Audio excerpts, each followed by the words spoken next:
pertama dari Pak Adi, perwakilan dari Blora Gus. Perkembangan sekarang ini banyak penyeramah yang muncul, namun terkadang terjadi perbedaan pendapat di antara mereka, sehingga umat yang baru belajar agama seperti kaum milenial menjadi bingung harus mengikuti pendapat ulama yang mana. Bagaimana menyikapi hal tersebut, Gus? Pertanyaan pertama. Pertanyaan kedua dari area Solo, Gus, dari Ahmadi Nugroho. Bagaimana cara kita berbakti kepada orang tua yang sudah meninggal, di mana semasa hidup orang tua kita pernah meninggalkan sholat? Pernah apa? Pernah meninggalkan. Kalau sering itu. Pertanyaannya, apa yang harus dan sebaiknya kita lakukan sebagai anak, Gus? Oh ya. Bagus. Yang ngaji di sini itu banyak ya, mulai yang nekuni bisnis apa saja lah, termasuk yang di Grab ya, termasuk Pak Polisi kadang yang ngaji terus ya nggak apa-apa. Dan semua saya itu termasuk kiai yang nggak pati suka ada pertanyaan, bukan karena apa-apa ya, makanya tak batasi dua. Karena pertanyaan itu biasanya itu dipikir dari rumah, terus tema yang pokok itu gak pati di rumah, no, sementing kok iso takok. Iya, sehingga itu ya. Ini nama-nama yang jada tanya, cawarannya pejabat jodoh kan ribet nanti itu. Makanya ya, tapi ya senang saya ada pertanyaan ya senang. Cuma kenapa saya tidak membuka terbuka, karena tema kita kan kiai ya, kiai itu kayak dokter, tahu misalnya saya tadi tema itu supaya orang itu tauhidnya kokoh karena zaman akhir itu yang paling mengkhawatirkan itu apa? Tauhid gitu. Tapi kalau tanya ini diberi hak, itu orang kan sudah punya pikiran sendiri mau ditanyakan, padahal itu subjektivitas dia. Sehingga tanya ya sudah sekadar, tapi ya nggak apa-apa, tetap saya senang, cuma nggak boleh banyak-banyak. Dua itu sudah kebanyakan. Yang kedua tak jawab dulu. Ketika kita punya orang tua yang punya hutang, jadi yang dibahas Nabi itu hutang dulu. Itu karena hak adami. Hak adami itu tuntutan. Jadi kalau dalam kitab fikih itu ada istilah haqqu wa mabniun alal musamaha wa haqqul adami mabniun alal musyahah. Jadi kalau hak Allah itu Allah lebih rileks. Karena Allah itu tidak butuh disembah, tidak butuh dipuja-puja, Allah sudah terlalu besar. Al-Qayyum sudah besar sendiri, sehingga Allah itu mudah, ngabaikan haknya itu mudah. Tapi kalau hak adami, bawaan manusia itu kalau hartanya dibawa orang itu ingat terus, sehingga harus diselesaikan. Maka Nabi kalau mau mensolatkan dananya, tanya punya utang enggak. Tapi kalau orang itu misalnya enggak sholat atau apa, itu Nabi masih ringan. Yang ditanyakan imannya. Bukan berarti kita nyepelekan sholat, enggak. Tapi memang agama ini yang diprioritaskan itu hak adami. Sholat itu super penting, bukan penting lagi super penting. Makanya pertanyaan tadi tak teruskan dulu. Anak cucunya itu prioritas itu mikir utang dulu. Karena ini yang hak adami gitu. Ya. Nah setelah utang itu selesai, baru dipikirkan menurut sebagian ulama, anak ini boleh mengkodoi sholat yang ditinggalkan orang tuanya. Atau dikafaroi, misalnya per sholat nilainya sekian terus dibayarkan ke fakir miskin. Nah, tapi pertanyaan seperti ini sepertinya mengganggu itu begini, takutnya jadi masif. Jadi masif itu gini, berhubung ada solusinya. Ini yang tanya orang mana tadi itu? Solo, ini orang Solo ini harus dikasih tahu. Berhubung ada solusinya, jangan-jangan kita yang kaya. Misalnya Pak Yusuf atau Bu Sulis kaya, nak punya tabungan. Nak saya tidak usah sholat ya, nanti gampang. Karena per sholat kan nilainya hanya sekian gitu. Umur saya kan paling tinggal berapa, itu cukup lah apa? Iya cukup untuk mengganti, itu kan ribet. Makanya solusi itu ya kadang tidak baik. Karena nanti dipakai saya naik dewi. Makanya dulu itu terkenal ada guyonan, seorang kiai ditanya, ini guyonan nyata. Pak Kiai, katanya Kiai itu orang suci, tapi kadang-kadang kok maksiat juga. Si Kiai ini jawabnya ngawur sekali. Justru yang boleh maksiat tuh Kiai, kamu nggak boleh. Terus, kenapa Pak Kiai? Dia tahu caranya tobat, kamu nggak tahu. Jadi yang melanggar hukum itu kan yang pakar hukum. Tahu itu. Tahu ilmunya. Cara melanggar tapi nggak bisa dipidanakan. Punya penghapusnya, Gus? Ya punya penghapusnya, itu kan ribet. Artinya gini ya, yang orang Solo tadi, kalau kadung terjadi orang tua kita ada sholat, saya ulang, kalau kadung terjadi orang tua kita ada sholat atau pernah meninggalkan sholat, kita sebagai kiai itu punya cara supaya yang untung tuh fakir miskin. Misalnya kita fatwa dikasih fidyah atau fida atau apa. Tapi ini bukan cara yang jadi solusi, karena takutnya nanti jadi gerakan masif tadi. Gerakan tidak usah sholat diganti, ya itu kan ceribet jadi. Tapi kalau sampai ingin berbuat baik sama orang tua yang nggak pernah sholat, saran saya satu, hak adamnya selesaikan dulu, karena memang dalam syariat Islam nomor satu itu hak masyhur itu kan, ketika ada jenazah Nabi itu nggak tanya orang itu sholat nggak, tapi tanya kan punya utang nggak gitu. Sehingga kalau di kampung-kampung di mana-mana kalau ngelepas jenazah kan, kalau ada hak adami diambil alih keluarga supaya mayit ini ketemu Allah tanpa ada hak adami kan gitu, semuanya kan di ya kan yang diselesaikan kan adami dulu, utang piutang itu tadi. Ya gitu ya, jadi tidak semua solusi itu baik karena takutnya tadi loh apa? Jadi gerakan tadi. Makanya kita jadi kiai sering bingung gitu loh, karena mau gak fatwa itu ada yang tanya, mau fatwa takutnya tadi. Misalnya kita kan paling umurnya tinggal berapa, dihitung saja per sholat, terus bilang ke anaknya, nak saya tidak usah sholat, nanti ini aja bayarkan, kan jadi ribet. Nah, yang pertanyaan pertama tadi tentang apa? Tentang bedanya ini Gus, penceramah. Menceramah. Itu agak provokatif. Beda itu ada dua, beda karena bodoh, itu memang harus kita tinggalkan. Yang beda karena bodoh. Ada beda karena rumus ilmu, itu harus kita hormati. Saya punya sekian bukti beda ya kalau karena bodoh tentu kita tinggalkan. Tapi kalau karena rumus ilmu yang beda, misalnya gini, saya kiai yang lama di kota, saya akan lama kerja di Jogja. Mungkin perasaannya orang kota itu kalau ketemu tetangga, misalnya saya kiai, udahlah kalau ketemu tetangga itu gak usah tanya. Ya kalau ketemu biasa aja, gak usah tanya, gak usah ramah, biasa aja.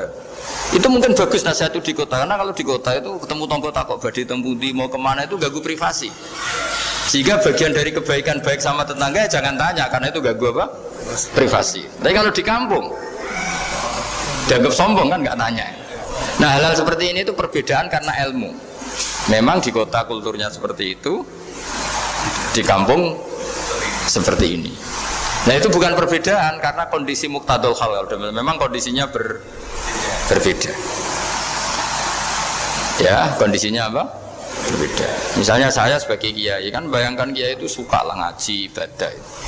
Terus kamu karena orang kota sukanya pizza tuh, Gus kesini Gus saya naik makan pizza bareng, kan saya malah terganggu. Kamu niatnya hormat tapi ganggu karena nah. Sehingga dulu sahabat, ini cerita sahabat, ada sahabat yang ditanya tabiin itu generasi setelah sahabat. Sifli wajah Rasulillah, tolong jelaskan ke kami wajah Rasulillah Shallallahu Alaihi Wasallam. Ini sahabatnya nangis. Oh maaf sekali, saya tuh gak pernah melihat wajahnya Nabi, meskipun saya berpuluh-puluh tahun jadi sahabat. Juga gak pernah sowan Nabi. Saya sering jamaah sama beliau. Ditanya kenapa? Saya itu sungkan. Beliau terlalu wibawa. Jadi bentuk penghormatan sahabat ini kepada Nabi justru gak berani melihat wajahnya. Dan bukti penghormatan pada Nabi, dia gak pernah sowan. Nabi itu punya anak, punya istri, punya cucu. Kalau sowan itu ganggu. Jika dia cara berpikir, ya itu bentuk hormatnya. Ya itu ya sah saja dia cara berpikir ditakdir begitu. Tapi ada beberapa sahabat yang justru saking cintanya sering melihat wajah Nabi, sering sowan Nabi. Itu hanya dia cara berpikir begitu. Ya kira-kira seperti itu. Jadi perbedaan itu ada dua, ada yang karena bodoh, itu tidak kita ikuti. Tapi ada perbedaan karena pengetahuan. Ya kalau karena pengetahuan harus kita ikuti, karena memang itu, ya itu kan urusan sudut pandang. Dulu ketika Mekah dikuasai Sayyidina Umar, setelah Fathu Mekah dan Umar sudah kuat betul, itu banyak sahabat yang dulunya orang Mekah. Itu sama Umar disuratin, cobalah kembali ke Mekah. Di Mekah itu kamu sholat di Masjid Haram sebagaimana 1000 sholat. Sekarang Mekah aman milik kamu, silahkan kembali ke Mekah. Tapi jawabnya sahabat tuh gak mau. Paling di Mekah hanya dapat pahala 1000 sholat. Tapi kalau mengislamkan orang di daerah-daerah pedalaman itu dakbul anbiya. Ciri khas Nabi itu yang membenarkan orang itu, bukan di satu tempat. Terus sampai nambahi surat ini, wa alam anal ardo lam tuqaddis ahad, dan bumi itu tidak bisa loh mensucikan orang. Abu Lahab itu orang Mekah, Abu Jahal orang Mekah, tapi tetap begitu. Akhirnya jenis ini berpikir, ya sudah nggak di Mekah nggak apa-apa. Andai kan Mekah itu bisa mensucikan orang, nggak ada Abu Jahal, nggak ada Abu Lahab. Akhirnya para sahabat nggak kembali ke Mekah, tapi berkelana ke Syria, ke Sam. Akhirnya ada Islam di mana-mana. Tapi ada juga yang Mekah itu kota suci, harus diisi orang-orang suci supaya yang brengsek-brengsek nggak di sana. Ya sudah, cara berpikir begitu. Nah ini cerita ya. Jadi sudah, kalau perbedaan karena ilmu, ya sudah memang karena ilmu. Nah itu nggak apa-apa. Nah kalau sampean tanya, lalu bedanya apa Gus? Yang beda karena ilmu karena, ya lihat saja kalau dia orang pinter bacanya banyak, berarti bedanya karena ilmu. Tapi kalau nggak pinter kok berbeda, ya berarti karena nggak tahu. Ya kira-kira. Saya teruskan ya. Bab faslun fi du'a bil imamah fiddin. Bab kita berdoa supaya jadi pemimpin di bab. Qala Allah Ta'ala waj'alna lil muttaqina imama. Jadi kalau kamu menjadi takwa itu otomatis jadi imam, maksudnya panutan. Waj'alni lisana sidqin fil akhir. Ini uniknya Nabi. Nabi itu berdoa, ya Allah supaya saya dipuja-puja, dipuji-puji setelah saya meninggal. Karena tadi setelah orang itu berstatus soleh, saya ulang lagi. Setelah orang berstatus soleh, dipuji itu gak masalah. Nanti kan orang mengenang, Masya Allah Pak Zarkasi dulu ahli sholat, ahli sedekah, kan gak masalah. Tapi bukan karena khadun nafsi, supaya orang ingin meniru sedekahnya dan salatnya. Oh, dulu Gus Batu istiqomah ngajar di mana-mana ngajar. Saya itu betul, istirahat saya itu pas ngajar. Saya di Jogja itu biasa datang langsung. Karena tadi malam baru datang pagi ini saya minta ngaji. Karena saya itu merasa nggak dosa kalau sudah ngaji. Coba kalau intelektual atau pengamat tuh ngomong pendapatnya sendiri dijadikan syariat. Kalau usul fikih itu cuma besar-besar musyarek bikin syariatan bingung. Kalau agama lah, kalau urusan agama. Tapi kalau kamu baca cek itu namanya muttafik. Jika di usul fikih itu masalah besar, menambahkan syariat itu masalah besar. Sama lihat di Sulam Taufik. Kebaikan apapun asal tidak wajib, kamu harus bilang tidak wajib. Karena ijabu malamnya jika adalah dosa besar. Karena musyarek, kamu menambahi syariat. Itu Abdul bin Mas'ud itu suka mengikuti orang-orang soleh. Ada orang soleh istiqomah juga itu disuapin sama dokter. Karena takut menyanyi maktubah. Oh ini tidak maktubah. Nambah syariat. Makanya satu harang-harang gara-gara itu. Keras sweeping. Iya, artinya kalau yang dari awal gak wajib, jangan diwajibkan. Itu kayak apa Rasulullah muji qiyamul Ramadan? Tapi beliau sendiri melakukan hanya hari keempat kali. Karena kalau Rasulullah selalu melakukan akan dikira supaya apa? Orang menjaga konstitusi ilmu. Nah setelah aman, benar-benar aman bahwa itu gak akan difahami sebagai wajib, baru sahabat terawih rutin. Itu setelah aman, benar-benar gak disalahfahami sebagai wajib. Kayak apa baiknya pakai sikatan itu siwak? Orang mau lapor kemenang saja harus sikatan. Masa mau lapor pangeran tidak siwak. Nabi tapi gak mau mewajibkan, hanya ngendikan ngeper. Laula an asyukto ala umati la amartum bisiwak hingga beli sholat. Karena Nabi tahu normalnya orang soal Allah itu siwak. Soal pacar, soal mertua sikatan. Dari muka di istri aja sikatan. Karena sing lanang rokok, sing wedok kudu rokok. Jadi umur bukan. Lah iki pas sampai pangeran sowan teh rokok langsung kadang rokoknya diusut-usut Allah Akbar. Selanjutnya pas tegur masih keluar dulu. Tapi sama istri yang anti rokok sebelum sampai rumah sudah sikatan dulu dimuainya. Nah melihat seperti itu harusnya si waktu wajib tidak boleh sholat. Dan ini adalah soal istri soal pangeran. Tapi Nabi gak mau menambahkan kewajiban dalam agama ini. Akhirnya ketika ini ngeper tadi laula at-sukta ala. Yaitu difahami oleh ulama betapa bahayanya ijabu malam ya. Jadi itu pinternya ulama. Jadi dari hadis itu betapa bahayanya mewajibkan barang yang enggak wajib. Apapun positifnya sesuatu itu kalau enggak wajib ya tetap enggak wajib. Karena enggak boleh orang jadi musyarek menambah syariat. Apapun baiknya sesuatu itu enggak boleh diwajibkan. Nanti jadi musyarek. Makanya rata-rata orang alim itu tidak pati toreko, karena toreko itu paling suka nambah wiridan ini gak wajib wiridan ini. Makanya nih tinggal ulama itu rada musan sidik-sidik di toreko. Ya, tapi itu gak masalah, itu bagus, asal sama-sama ikhlas pasti bagus. Walau la tafwa inna sabak atau mimba itu apa saja di luar. Jalannya sendiri-sendiri. Ya memang. Loh saya sering disuani mursid. Mesti bilang gini, Gus aja nih kalau bajinan raja tapi hormat Ali. Aku yang mendingan, aku aja nih bukan raja cuma hormat soleh ya. Uang bocah latihan wiridan suami rabu ulang halal haram terus caranya istinja itu piye, terus ulang wiridan terus caranya hubungan suami istri piye, terus caranya ngilangin najis hilang game di bab itu kalau numpang jenengan. Ini baru aku jajal wiridan moco sekian nafas gak kuat, sebelum bersedia apa? Saya belajar 2 jam aku matanya wiridan 10 menit. Nah, itu baiknya Indonesia mursyid. Saya biasa di semua mursyid. Mereka sama saya cium tangan, hormat sama orang. Saya juga sama mereka cium tangan karena orang sepuh, orang soleh. Padahal ya suci. Oh, jadi begini rata tuh. Mau kritik. Tapi karena saya ikhlas, mereka mencintai saya. Karena ngeritik saya gitu. Ya mau bocah wiridan terus raros istinja itu piye. Bani mutlak mustamal sih saya tau haram piye terus piye. Wiridan mereka sah, usah mandi junubnya sah. Wiridan mereka sah, baju mereka suci secara sah. Tetap butuh aku. Mas nak mursyid belum diijazah. Panjang gitu ternyata mereka dengar ya kan. Sudah bisa juga jadi murid. Akhirnya mereka sadar bahwa wiridan mereka makbul indah karena cara mandi junubnya. Nah, ya benarnya yang awal oke. Mandi junub harus pakai air yang mutlak, harus niat di awalil amri. Ketika terus gak boleh pakai sampo karena mutakhallil. Saya sampai meraktekkan. Kalau kamu mandi junub jangan samponan dulu. Kalau langsung samponan, air yang kesini terus itu mutaghayir, berubah. Jadi mandi dulu selesai baru samponan. Atau kalau samponan terpaksa ya sampai benar-benar enggak sisanya hilang.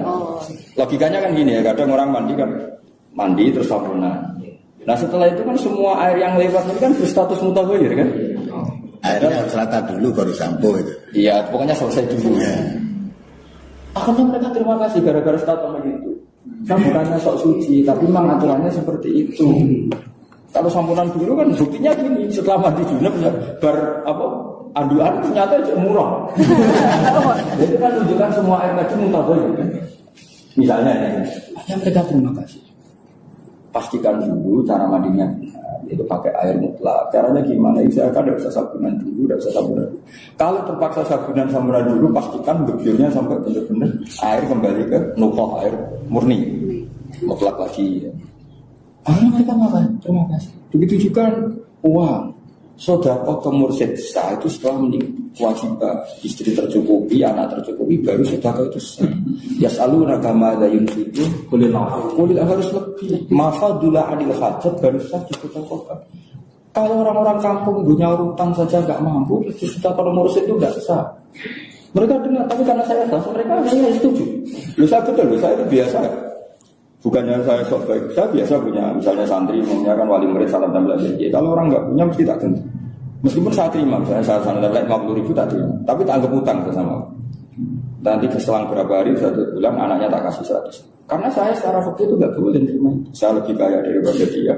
Tapi adat orang Jawa kalau ditolak itu kan tersinggung. Maka saya harus melakukan fikih saya. Ini kan namanya saya al-ghani yaqbalu minal faqir. Itu kan enggak benar. Orang kaya nerima dari orang. Tapi mereka punya ekspresi mahabbah sama orang alim, ingin tetap salam tempel. Tapi kita kan tetap punya fikih bahwa orang fikih itu harusnya mustahil, yang berhak mendapat. Makanya kita ya jalan fikihnya, ya jalan etikanya itu saya terima masyarakat kasih, tapi tak ambil itu. Di kapan-kapan anaknya yang mau di saya. Di kampung-kampung juga gitu. Saya sering bilang ke kiai-kiai, misalnya Nyon Sewu kalau di kampung kan ada pitung dinani mayit. Itu kadang yang punya hajat itu orang miskin. Tapi akhirnya tetap nanti hari ke-7 kiainya disalam tempel 50.000 atau 20.000. Kalau di kampung umumnya 20.000. Saya bilang ke kiai tetap terima. Tapi kamu jangan yaquluna amwalal yatama zulman, anggapnya utang. Ya juga gitu. Selang seminggu istri saya tak suruh ngasih apa yang nilainya lebih dari uang yang saya terima. Jadi sebetulnya fakir itu harus jalan. Kalau fakir tidak jalan, kamu tidak punya komitmen. Sak kobril ya Rasul. Jadi kalau fakirnya jalan, saya orang kaya, kok terima dari amwalil yatim. Tapi kamu juga harus punya etika, jangan sok-sok suci. Gak nerima saya. Kan banyak juga loh yang datang ke acara gitu gak mau makan hartanya, dengan malah menyinggung kan. Sugoi gak makan. Tapi biasanya saya ke Mbak Mufid kali Mbak Arwani katanya setiap kali ada orang miskin punya hajat gitu, dikirimi dulu, suruh ngecek santri, dikirimi dulu kebutuhan itu. Ya terserah lah. Itu kan yang penting itu kan cara saja. Ngirim di depan atau di belakang. Kalau yang pokok biasanya kan otomatis, tapi itu kan masal. Biasanya ada orang mati kan otomatis orang kampung itu ngirimin semua. Tapi menurut saya kalau kiai itu harus lebih khusus. ya jumlahnya yang lebih signifikan. Ya pasti, nah ya itu sama yang jenengan ceritakan. Filosofinya orang soleh itu fakirnya jalan dulu. Yang penting nggak boleh nerima dari orang fakir secara membagi budak. Itu tadi pilihannya bisa kamu kirim di depan atau di belakang. Yang penting. Nah kalau kita tidak ngomong fakir itu, lama-lama yang orang-orang yang nggak ahli ilmu itu ya enteng saja, enteng menerima. Termasuk yang pegawai negeri itu, kalau nggak punya rumus masalah untuk rakyat itu dosa ya. Karena makan gaji dari rakyat. Jadi harus punya kemampuan. Jadi sumber gaji itu juga bahagiakan rakyat itu. Sudah dilakukan. Harus dilakukan. Ya dulu bapak ya wasiat itu. Ya senang jika wong melarat, rakyat itu ditompo, ada kebetulan. Karena mereka sakit. Dulu Rasulullah itu ya sering dikasih hadiah orang Ansor yang lebih miskin daripada Rasulullah diterima. Jadi yang mirip ada Jawa lah kalau kan menyakiti kalau ada mengasih gak diterima itu kan sakit. Tapi dihitung utang. Ngitung utangnya supaya kita tidak yakulu nama yatama. Maksudnya disarankan Allah itu secara zulman. Kita makan di acara itu kan bukan secara zulman, memang diminta disuruh makan. Kalau enggak kan malah tersinggung, berarti tidak zulman. Tapi tetap saja secara fikih ganjel karena kita goni mampu makan hartanya orang yang tidak. Tapi kalau tidak makan secara etika tidak etis, itu jelas tidak etis itu. Tapi banyak juga loh yang di acara itu juga makan, masa ada etis. Jadi paling tengah-tengah. Masalahnya jangan dengar Jogja betara di Jogja. Ya tapi fanatik, saya secara fikih itu fanatik. Tapi sekarang orang Jogja gara-gara saya ngaji gitu ya menerima. Loh ya orang banyak orang Muhammadiyah ngaji, orang PKS ngaji ya buat. Karena mereka tahu bahwa hanya fanatik ilmu, nggak fanatik asobian. Ya karena memang saya itu kepentingannya ilmu, memang saya hidup penting. Karena kalau apa ya kelompok itu kan nggak abadi, yang abadi itu kan ilmu. Jadi kearifan, jangan kira kiai ketika dikasih salam tempel orang miskin itu nggak dihitung utang. Kalau kiai yang soleh itu dihitung. Nanti dalam beberapa hari ya tadi anaknya tak kasih. Misalnya saat salam tempel 50, anaknya tak kasih 100. Tadi yang tidak mengikut. Nah itu yang dimaksud Nabi tahadu tahab. Kamu saling memberi hadiah maka kamu saling mencintai. Jadi sebenarnya Nabi itu enggak ini. Di mana-mana kebaikan itu kalau disorot pakai silat mustarokah, wazan tafa'ala, ta'awanu alal birri wat taqwa. Kita menjadi kacau gini bernegara kan. Negara ketika baik bikin BPJS atau bikin apa saja lah, atau bikin dana tala apa saja. Semua kebaikan negara ini menjadikan masyarakat sebagai penerima. Makanya kita ini tidak sehat. Setiap negara ingin baik, itu masyarakat kok posisinya terus berminta menerima. Sampai yang nggak miskin mendaftarkan diri jadi. Di Quran nggak boleh ajaran seperti harus wa ta'awan. Kalau negara sudah baik, rakyat juga harus baik sama negara. Karena semua kebaikan negara perintahnya ta'awan, harus saling menolong. Misalnya kalau negara baik sama orang miskin difasilitasi, yang miskin tambah kerja keras sehingga cepat menyelesaikan kemiskinannya.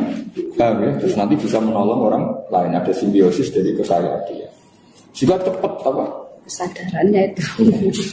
Ya tapi kalau sekarang kebaikan itu biasanya sepihak, apalagi ada orang terkenal baik itu biasanya malah menjadikan orang sekelilingnya ini hanya nyabuk, malas. Iya. Kan kadang mau pensiun mulang terus dibeli malah harus orang mulangnya ngaji wae. Ya saya teruskan. Kata baca ya. Waj'alna lil muttaqina imama waj'al li lisana sidqin fil akhirin. Sanaan hasanah tapi liyuk tajadi. Jadi semua nabi ingin dipuji-puji baik supaya apa? Liyuk tada supaya jenut sopo biing. Kalau kamu terpaksa ingin jabat, ingin jadi raja, jadi presiden, jadi menteri agama, jadi pegawai kemenang, fastun fid du'a bil mulki tapi lil adli wal ihsan. Jadi misalnya Pak Jarkasi merasa punya kemampuan ahli Rasul Utsmani. Ya Allah saya berdoa supaya jadi tim tasreh. Tapi dia ingin misalnya ingin membenahi di situ. Misalnya ada orang pecinta perempuan, tapi pecinta yang bukan nafsu, pecinta yang ingin melindungi dari macam-macam berdoa. Ya Allah ingin jadi menteri pemberdayaan perempuan. Itu boleh. Ini namanya berdoa bil mulki, ingin jadi raja tapi lil adli wal ihsan. Jadi ingin jabat tapi karena ingin menyebarkan kebaikan. Dalilnya kalau Allah Ta'ala hikayatan Sulaiman wahab limul kala yang bagi li ahadin. Jadi semua nabi juga pernah berdoa jadi raja tapi dengan mana supaya bisa memasifkan kebaikan ini. Jadi jabat tapi ingin memasifkan kebaikan bukan karena hadun. Jadi misalnya ada orang alim alama, ada peluang jadi qadhi fikih dia daftar. Supaya jadi qadhi benar-benar ahli. Bukan karena ingin gajinya. Kayak apa? Kudu nyogok.